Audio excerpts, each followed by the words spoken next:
Justice avec l'affaire Apollonia, cette escroquerie présumée aux investissements immobiliers défiscalisés. Elle a touché 680 personnes qui auraient perdu au total près d'1 milliard d'euros. Toute la matinée, les différentes parties se sont retrouvées devant la chambre de l'instruction de la Cour d'appel d'Aix-en-Provence. Certains avocats contestent des pièces ou des actes juridiques de ce dossier. Les explications de Jean-François Georgetti et de Michel Partage. Un peu moins de 3 ans après l'ouverture de l'enquête, premier rendez-vous judiciaire important à la Cour d'appel d'Aix-en-Provence dans cette gigantesque affaire Apollonia. Seul élément où magistrats et avocats semblent s'accorder, c'est la nullité d'une expertise facturée 70 000 euros. Les patrons de l'agence immobilière aixoise incriminés sont mis en examen pour notamment escroquerie en bande organisée. Le père et le fils ont été incarcérés préventivement quelques mois en 2009.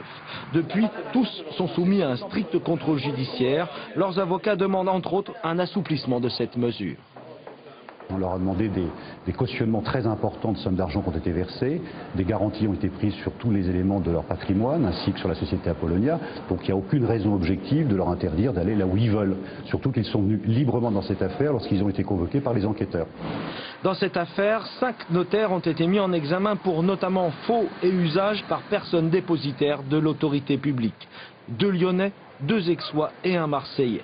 Les officiers ministériels régionaux ont fait quelques mois de prison. Eux aussi sont soumis à un contrôle judiciaire sévère, avec entre autres l'interdiction d'exercer. Leurs avocats ont demandé la levée de ces mesures.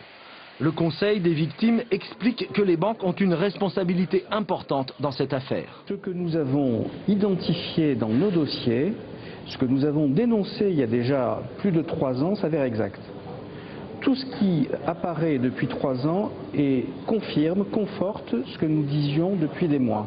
À savoir qu'effectivement, il y a un concours de fautes qui pointe en direction des banques et qui affecte, si vous voulez, la régularité de ce processus de distribution de crédit.